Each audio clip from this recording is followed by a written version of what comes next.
Hey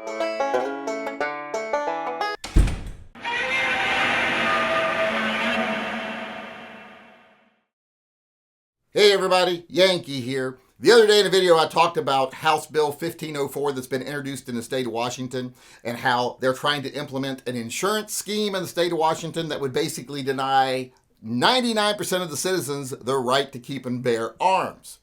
Now, in the comment section of that video, a couple people were accused me of being hyperbolic, and one particular accused me of being racist. And I want to address those things today, and I want to go over some of the things this bill definitely does for those people who don't seem to understand how drastic this is, and how unconstitutional this is, and how it's a direct attack on anyone who isn't part of the 1%. First off, let's address the racism charge. I said that this bill was going to affect pretty much everybody that isn't rich, and it was going to disproportionately affect minorities. And we got one defender of the upper class came in and said, I read this bill from front to back, which he didn't. And nowhere in it does it mention minorities. Well, neither did Jim Crow laws. Neither did poll tax laws. They didn't say, hey, these laws are to keep black people from voting. Except for some of the poll tax laws that said only black people had to pay the tax. But, if you were a property owner, you didn't have to, and all this other stuff. A lot of those laws, a lot of those Jim Crow laws used financial standing instead of using the term, blacks or minorities, because they knew that was falling out of favor, so they just used financial issues. And that's the same thing now. Minorities are disproportionately affected by poverty, and therefore whenever you pass a law that says you have to have this much money to do something, you're disproportionately affecting them. And that's just the case. So your defense of that and your accusations of racism are as ridiculous as the idea that you actually read the law. Now, regarding the actual law itself and how people were saying I was being hyperbolic, how I was saying it was going to set up seizures, where they could come and take your guns if you weren't in compliance. That's absolutely true. In fact, this gun bill does way more than that. This bill, which requires you to make a cash deposit with the state of $25,000 for every gun you own or buy. If you're going out and buying a new gun, you either have to show that you have an individual insurance policy for that particular gun you're buying already in effect, and you've got proof of that, or you have to show that you have made a $25,000 deposit with the state secured account that they're going to have here, which the state controls all that money. They talk about what they're going to do with that money, what they're going to do with the profits off that, the interest, etc. That's 3/4 of the bill. So this is also a big scheme for them to have a bigger slush fund that they can spend on whatever they want to spend it on. But mainly, like I said, it's to keep people from owning guns. Because that slush fund will exist only of the upper 1%, people putting money in, because poor people won't be able to.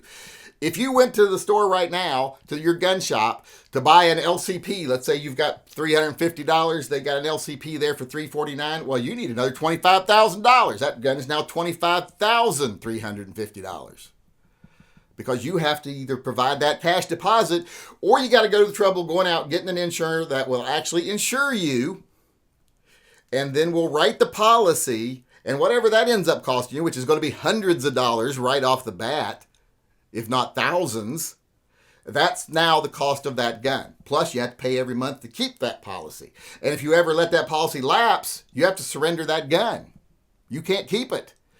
And one of the ways they want to enforce this is anytime a cop sees you in public and thinks you're carrying a firearm, like they see the outline under your shirt or you're open carrying or whatever, which it's legal to open carry without a permit in the state of Washington. So if you're open carrying and a cop sees you, he can come up and say, where's your certificate that shows you have paid that $25,000 or that you have an individual insurance policy on this specific gun, serial number, etc. And if you don't have it, well, then you're in violation of the law, and the law states that that cop has the right to assume that you are in total violation. And what do you think that's going to mean? That's going to mean they're going to come check you out. And you're like, oh, well, how are they going to know? And blah, blah, blah. Well, how are they going to get in my house? How are they going to have a right to do that? They can't do that. Yes, they can.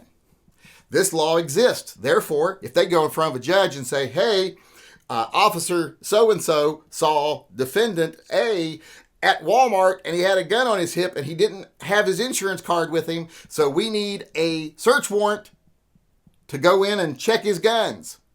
And since we know he's got guns, we're going to do that no-knock at 3 a.m. in the morning. And if we have to take him out, we'll take him out. Can't let officers be at risk, so we have to go in no-knock at 3 a.m. So that is just a direct consequence of the law.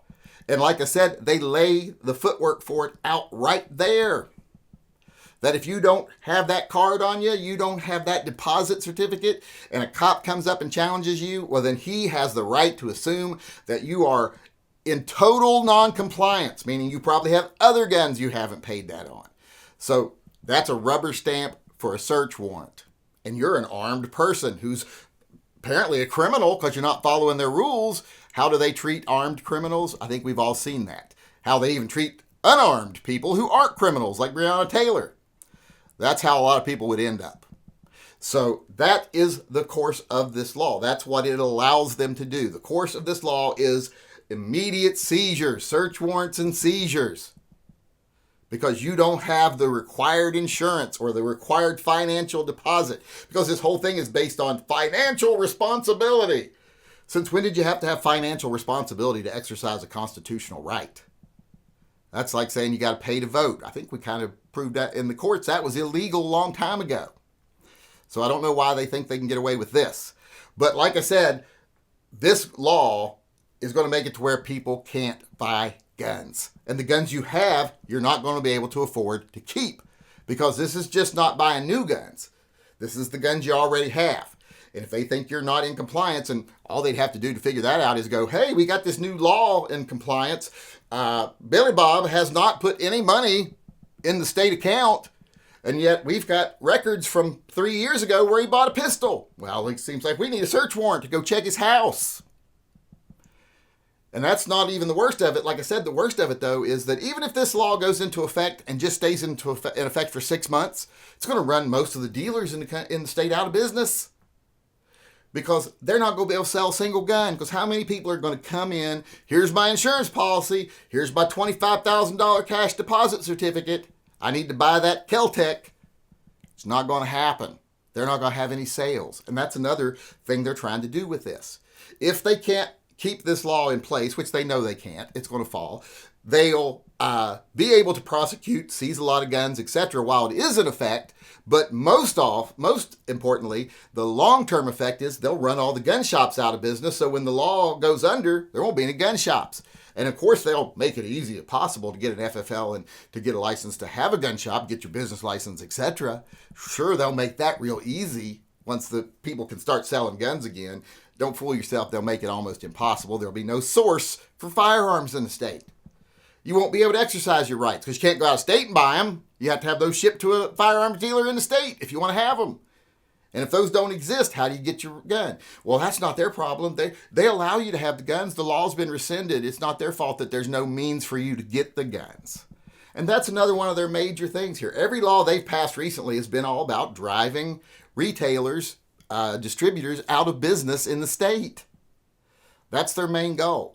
And like I said, this law here, it's so blatantly unconstitutional. They know it's never going to go into effect in any way that's meaningful or long-lasting. But it won't take long to run all the dealers out of business. It won't take long for them to go after probably whoever they think are the biggest offenders in the state, that have the most guns and shouldn't have them. They'll give them carte blanche to do that all the way through.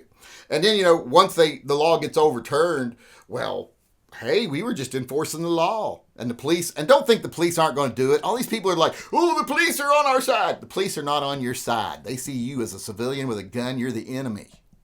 They'll gladly raid your house at 3 a.m. They'll gladly pull that trigger on you, your family, and your dog if they think they're in a hint of danger. Which, of course, they're in danger because you're a civilian with a gun. They don't think they're civilians. They think they're soldiers. And you're the enemy. So don't give me that crap about police won't enforce it. Yes, they will.